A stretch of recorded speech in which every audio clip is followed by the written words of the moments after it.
When I came back from rehab and walked up to my porch, something felt wrong immediately.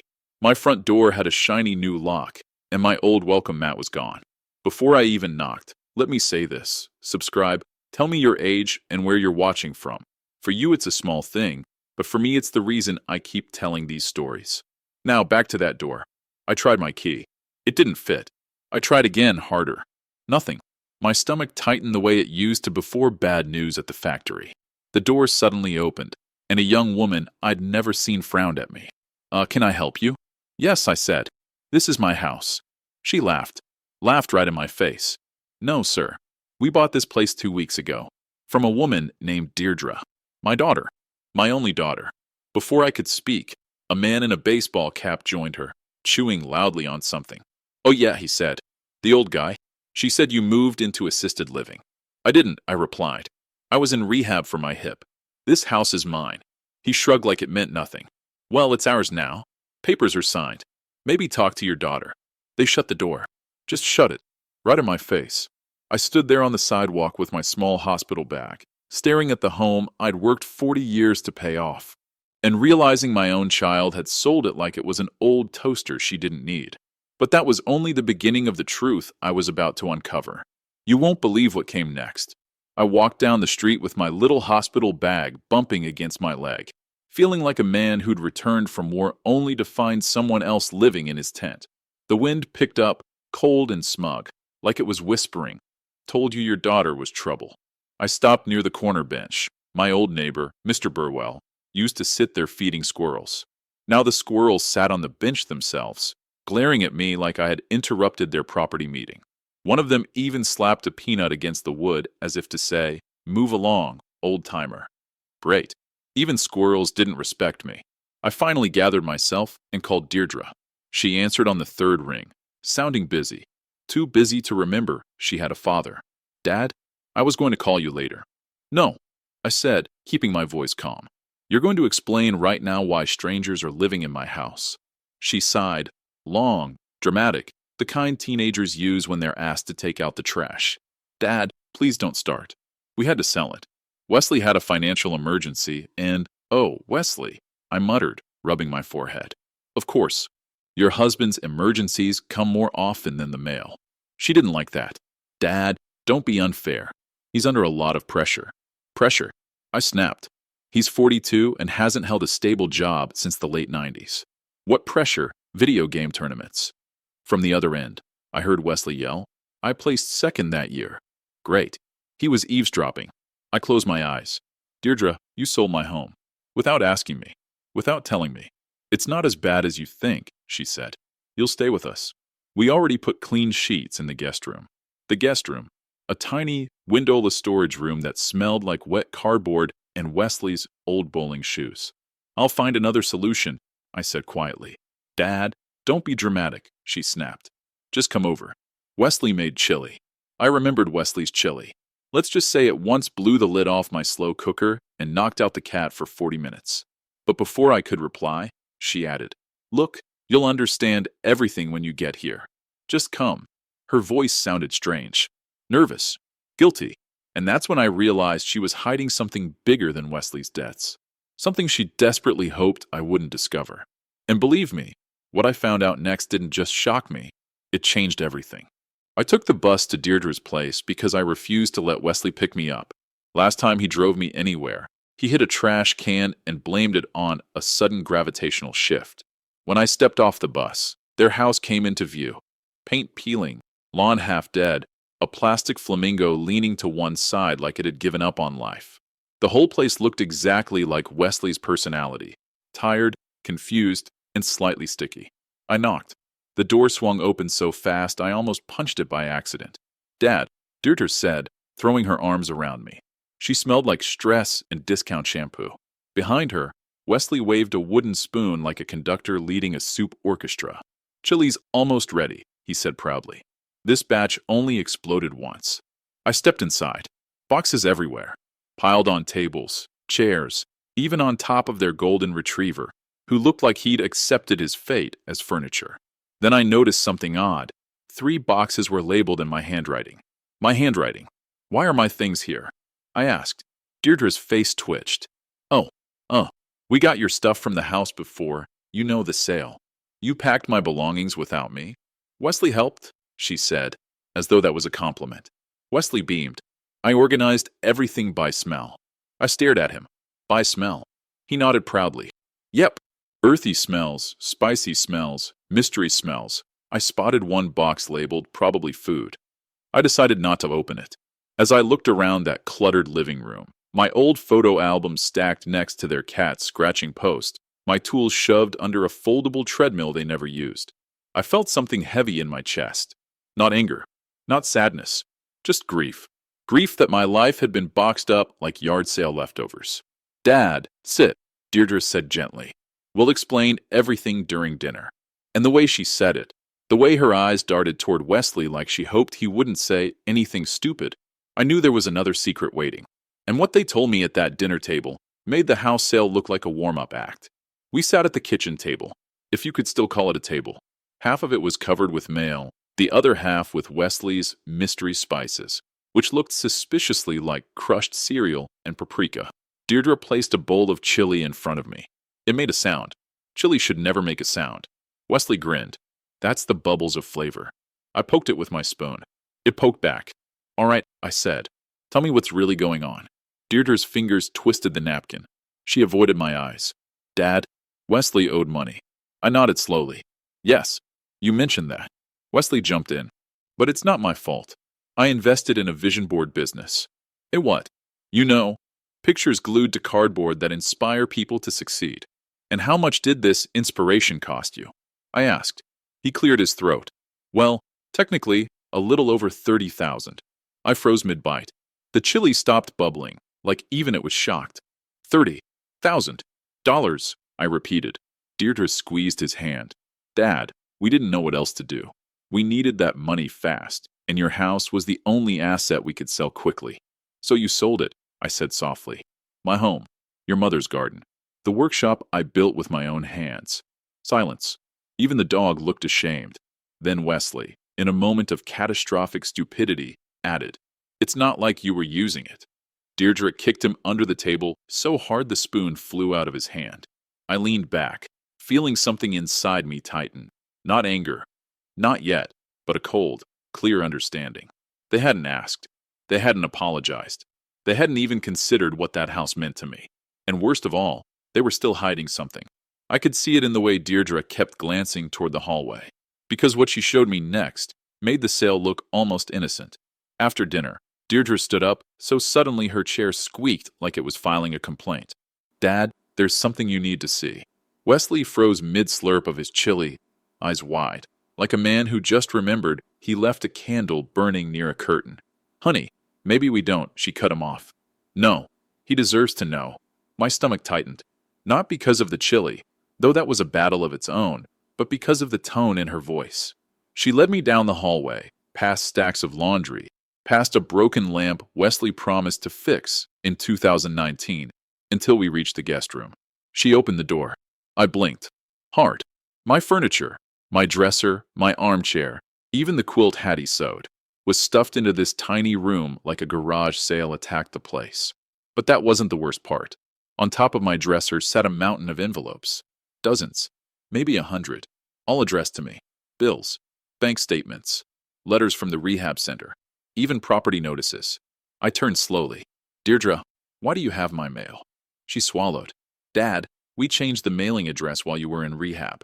We thought it would be easier. Easier for who? I asked quietly. She didn't answer. But Wesley did. We didn't want you stressing about money. So we handled everything. Handled. I stepped closer. You sold my house, hid my mail, and rerouted my bills, without telling me. He nodded proudly. Exactly. We thought we were helping. I stared at the pile of envelopes. Months of my life. Hidden in a room like forgotten junk. Then I noticed one envelope sticking out from the bottom, different from the rest. Thicker, stamped with the county seal. I pulled it free, opened it. My breath caught. It wasn't about selling my house. It was about what was under it. And that's when everything suddenly made sense. Why they rushed the sale, why they hid my mail, why they never wanted me to go home. Because the truth inside that envelope was worth far more than my house, and they thought I'd never find out. I stood there, holding that thick county envelope, feeling my pulse in my fingertips. Wesley leaned over, trying to read it upside down like a nosy pigeon. Is it a coupon? He whispered. No, I said. It is very much not a coupon. Inside was a notice from the county about a historic property reevaluation. Apparently, months before the sale, officials had discovered something under my land, a buried foundation from the late 1800s belonging to an old carriage station, which meant the land, my land, qualified for a special preservation grant. A very large grant, the kind that adds extra zeros. Deirdre paled. Dad, we didn't know what it meant. Yes, we did, Wesley blurted. I Googled it. It said the land value could triple. I closed my eyes. There it was. The truth. They hadn't just sold my house to cover Wesley's disasters. They'd sold it fast, quietly, cheaply, because they were afraid I'd see this letter first. Afraid the land would become too valuable to touch. So, I said slowly, you sold a property worth 3 times the price for pennies? Wesley tried to smile. It seemed like a good idea at the time. The time being when? I snapped. During one of your chilly explosions? Deirdre buried her face in her hands. Dad, we messed up. We thought the county would take months. We thought you wouldn't want the hassle. You thought I wouldn't find out. I finished. And the room went silent. Even their golden retriever tiptoed backwards like he didn't want to be part of this drama. I looked at the envelope again, and at my daughter, scared, ashamed, avoiding my eyes, and something inside me hardened. This wasn't just a mistake. This was betrayal, and it was time they learned exactly who they were dealing with. Because what I did next turned their little secret into a lesson they would never forget. I didn't yell, didn't throw anything, didn't even sigh. That alone scared them more than any shouting ever could. Quiet men are dangerous, especially old quiet men. We've lived long enough to know silence is a weapon. I folded the county letter, slid it into my jacket, and walked back toward the kitchen. Wesley followed me like a guilty duck. Sir? You're not mad, right? Mad. No. Mad was too small for what I felt. I felt awake. I sat down at the table and calmly pushed Wesley's chili bowl aside. The bowl slid, then hit the salt shaker and caused a tiny avalanche. He gasped like he'd witnessed a murder. Dad, Deirdre whispered, please say something. So I did. I'd like to call the buyers of my house. Wesley nearly choked on air. Why?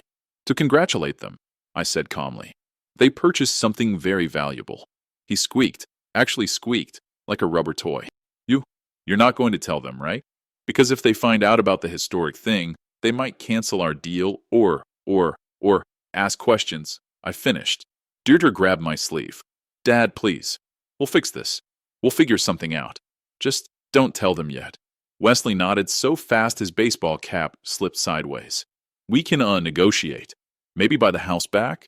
Or distract them somehow. I'm good at distracting people. One time at Walmart, Hush, I said. And he hushed immediately. I leaned forward, looking at both of them. You didn't just betray me, I said. You underestimated me. Deirdre's eyes filled with tears. Dad, we didn't mean to hurt you. We were desperate. Desperate people ask for help. I said. They don't steal it. She broke, shoulders shaking, eyes red. For a moment, the angry father in me softened, but not enough to forget what they'd done. The truth was simple. They had sold something priceless, and now they were terrified I'd take back the one thing they cared about, the security of their mistakes staying hidden. But I wasn't done yet, because what I did the next morning didn't just shock them, it changed the balance of power completely.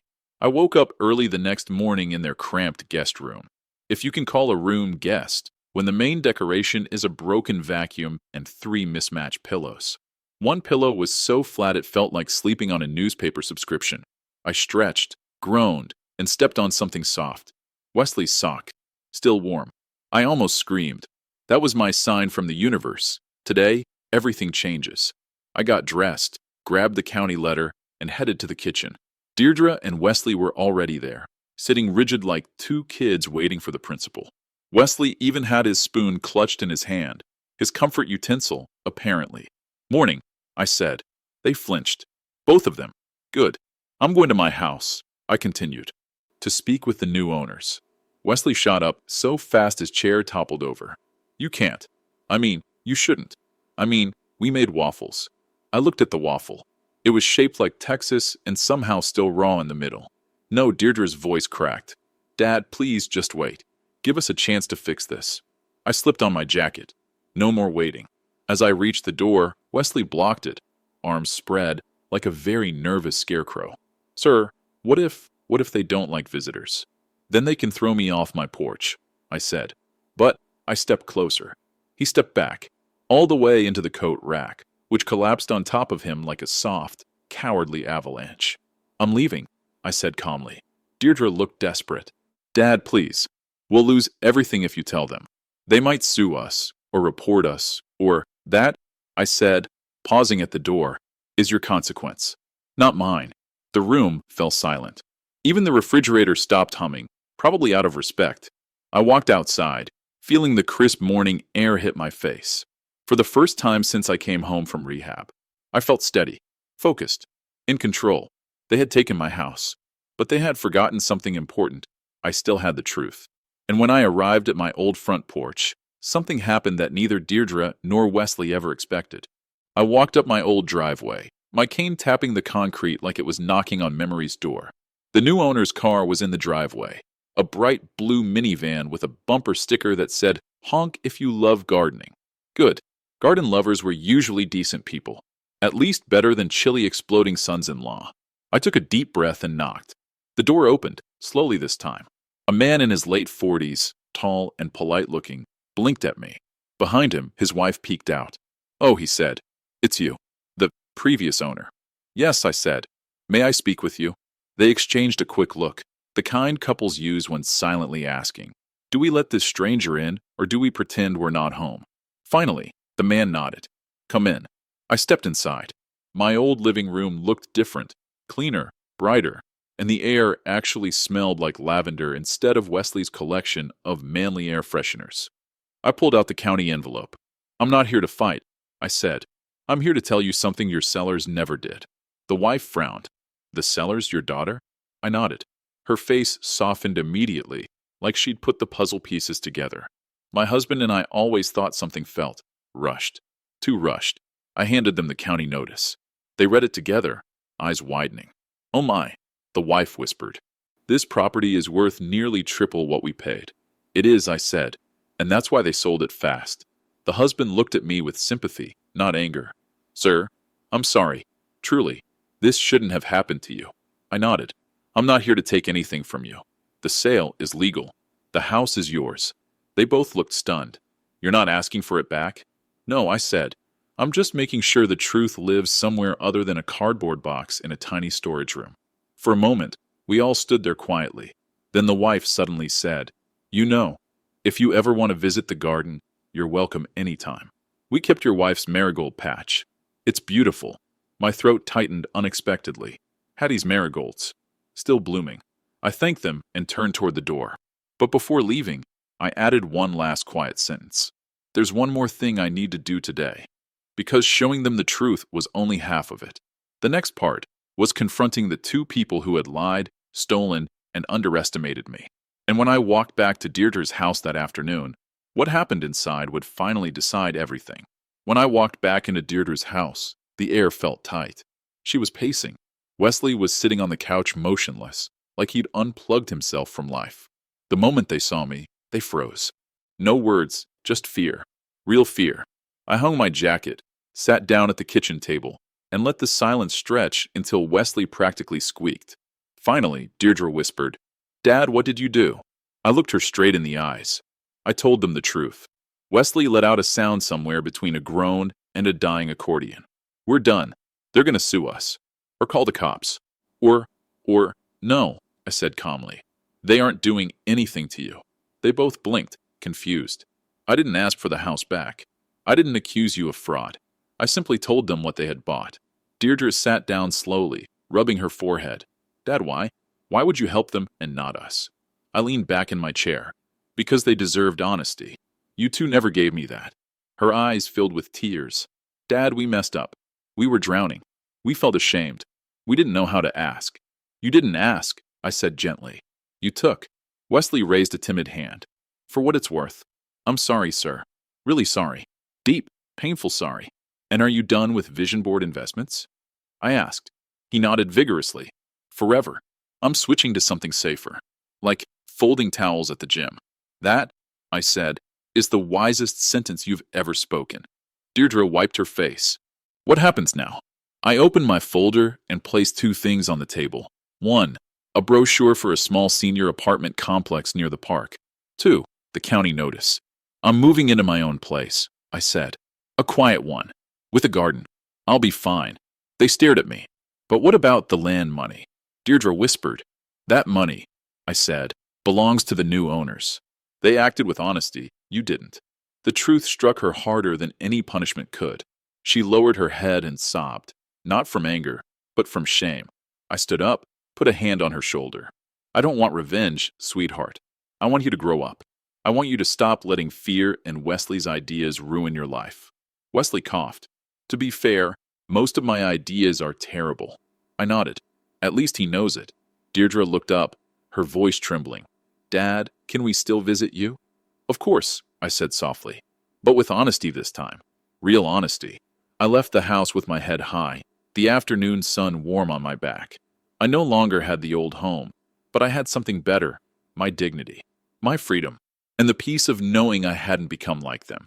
When I moved into my new apartment a week later, the manager handed me a small garden patch. I planted marigolds, Hattie's marigolds, and for the first time in months, I felt home again.